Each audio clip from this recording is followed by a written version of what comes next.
Parts and disassembly. We're going to remove the lid and talk about the pump system. This is a DGT-style pump system. This is the pressure relief valve. The pickup tube goes down into the bottom of the hopper. This is the pump itself, and this is the pressure connecting tube. To remove the pump from the machine, you'll first depress the pressure relief valve to relieve any pressure that may be built up in the system. Pull the stem back out. Then, holding the vertical tube with your right hand, use your left hand to push the short tube into the vertical tube. Twist it to approximately a 45-degree angle, then pull up. Then we can remove the connecting tube from the vertical tube, which has the check valve and 2 O-rings on it. To remove the pumps from the machine, grasp the pump, rotating clockwise about 30 degrees, then pull the pump forward, and this will remove the drive shaft, the pump seal, and the pump assembly itself. Repeat the same procedure for the right side. These two pumps are interchangeable, so it doesn't matter which pump goes in which side. The only piece that is not interchangeable is the vertical tube. The straighter tube goes in the right-hand cylinder hopper. The tube with the sharp end goes in the left-hand hopper. Otherwise, all the parts to the pump, the pickup tube, the drive shaft are all interchangeable. We've removed the pumps from the machine. Now we're going to use our O-ring removal tool and separate all the O-rings from the parts, and we'll need to further disassemble the pumps. We'll take the O-ring off of the pressure relief and remove the O-ring from the pressure tube. Remove the check valve, and then lay the pressure tube down. The tube that goes into the hopper has 2 O-rings, so remove those.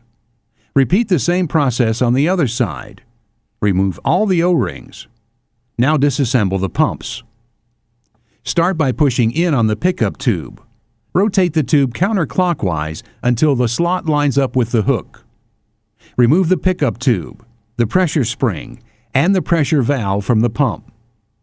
Then use the O-ring tool and remove the O-ring from the pickup tube. Remove the drive shaft from the pump. Remove the seal from the pump. Remove the 2 thumb screws. Separate the 2 halves of the pump. Remove the O-ring from the body of the pump using the O-ring tool. Then remove the drive gear and the driven gear. Repeat the same process for the second pump. One important thing to point out is the drive shafts have a ceramic coating where the seal rides on the shaft. If you drop the shaft and crack the coating, the shaft must be replaced. This is the part that is very critical to the operation of the machine. So, like all the parts, you want to keep a firm grip and handle these parts with care. Now we'll remove the beaters. Start by taking the retainer's knobs off the dispensing door. Remove the door from the machine. Remove the O-ring from the rod that holds the handles on. Pull the rod out. Pull up on the handle to expose the piston. Then lay the rod to the side. Remove the piston. Remove the O-rings. Then remove the rod from the center piston handle. Pull up on the handle to expose the piston. Remove the O-ring from the piston.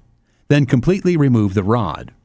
At this point, pull the second piston out. Then remove the O-ring from the piston. Be careful to lay the pistons in a place where they don't roll off the table because they're easy to damage. Remove the O-rings from the back side of the faceplate. Grasp the beater and pull it out with 2 hands, being careful to support the back end so the shaft doesn't drop and damage the cylinder. Remove the beater seal from the back and grasp the scraper blades and rotate them up to release them from their clips. Grab the idler and pull it out of the end pusher. Then remove the end pusher from the beater frame. The scraper blades are ground on one side only.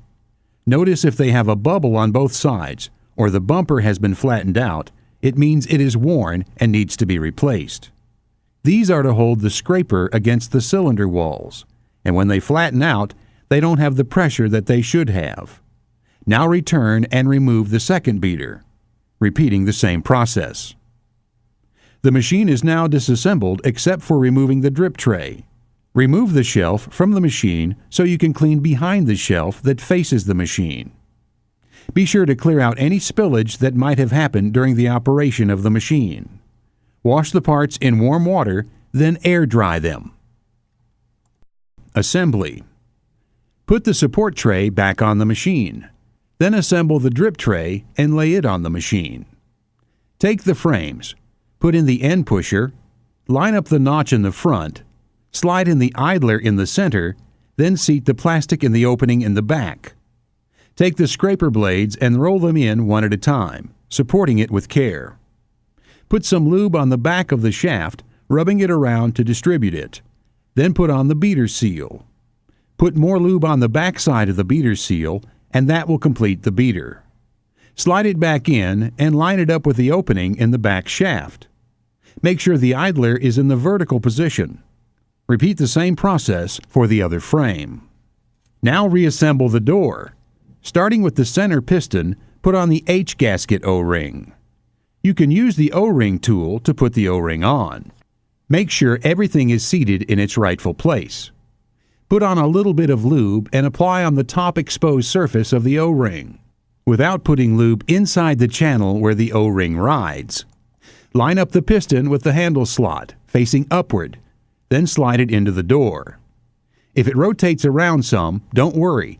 Just pick up a handle, put it in the slot, and turn it to line it up. Then push it into place. Take an end piston, put an O-ring on it, then slide another O-ring over the first slot to the second slot until it is in place. Put some lube over the exposed portion of both O-rings. Insert the piston into the door with the handle slot facing upward, then push it all the way down.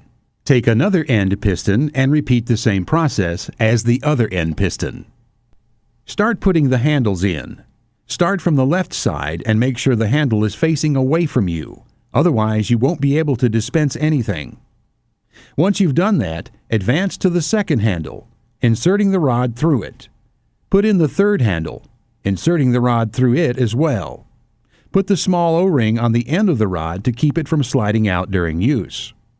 With all handles pulled up, flip the door over to its backside. Place the O-rings in the back of the door, pressing them down into the slot. Lube the exposed portions of both O-rings. You are now ready to install the door assembly onto the machine. Grab it with both hands, lining it up along the studs, and work it onto the machine. Keep one hand against the door while you put one of the thumb screws on to make sure there's no chance of the door falling off. Put in the other 3 thumb screws. With a towel or cleaning cloth, tighten the screws in a crisscross pattern. Never use tools on the screws. They only need to be hand tightened. Now you're ready to put the pump together. Take the body of the pump. The gear with the triangle goes onto the space with the hole in it. Don't worry about putting the gears in the wrong spot because the gears won't fit into the wrong place. The gears are interchangeable with the pumps, so it doesn't matter what pump they go back into. Put the pump gasket in place. Do not lube the gears, just lube the surface of the O-ring. The cover plate will only go on one way, so make sure it is all the way sealed when applied. Put the lock screws on, using a towel or cloth to firmly tighten the screws. Next is the pickup tube. Drop the button down inside, then the spring. Take the pickup tube and put the O-ring on the tube. Then line up the slot with the pin. Push the pickup tube down and turn the handle where it points straight out towards you. Now go to the second one. Next, put back in the pump seals. Put some lube around the inside of the pump seal so that it seals against the shaft. Put some lube around the outside to help form a seal in the body of the pump.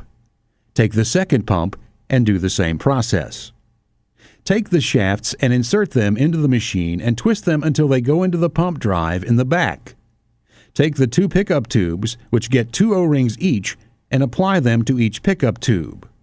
Now slide the O-ring onto the short tube that goes between the pickup tube and the pump. One end is larger than the other. The large end is the one that receives the check valve. Use your O-ring tool to snap it into place. Do the same for the second short tube. Going over the top, put on an O-ring for each tube. Then go over the back and put on an O-ring for both tubes. Put a little lube over both O-rings' exposed surfaces. Stand both tubes upright. On both pressure reliefs, insert an O-ring on the back side. Put a little lube on both O-rings. Drop them in each pickup tube and pull them through. You're now ready to put the parts back into the machine. Though it isn't necessary, for convenience, take the shaft out, put it into the pump, slide it in, rotating it to the right until the shaft engages. Then rotate it back to the left until it catches the hook that secures over a pin. Do the same thing for the second pump. Next, install the pickup tube. Stick the short pump pipe into the pickup tube. Engage it into the slot in the bottom of the hopper. Turn it to where everything lines up. Then slide the short tube until it engages into the pump. Do the same for the other side. Push the pressure relief pins in. Sanitizing the machine and final steps. Remove the pickup tube from the hopper. Pour sanitizer into the hopper and let it flow down into the cylinders. Turn on the beaters, which also run the pumps. Now it will circulate the sanitizer through the pumps, rotating the beaters in the sanitizer. Brush the cylinder walls with a brush in the outer pump mechanism, exposing everything to the sanitizer for 2 minutes. When you finish one side, do the other. Drain out all of the sanitizer. Pour in a small amount of mix to flush out any residual sanitizer. After all the bubbling has stopped, that means the cylinder is full. Engage the pumps and prime the 2 pumps before you put the pressure tube in. Then start the machine.